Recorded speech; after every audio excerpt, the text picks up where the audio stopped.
आता जो व्हिडिओ तुम्ही पाहताय तो आहे नंदुरबार मधला आरोग्य व्यवस्थेचे धिंदवडे काढणारा।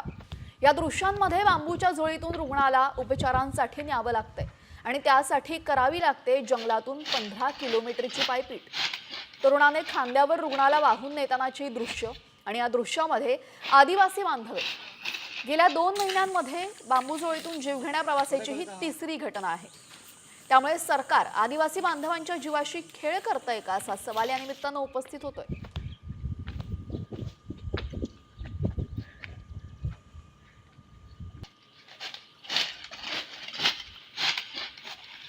आता जो व्हिडिओ तुम्ही पाहताय तो आहे नंदुरबार मधला आरोग्य व्यवस्थेचे धिंदवडे काढणारा।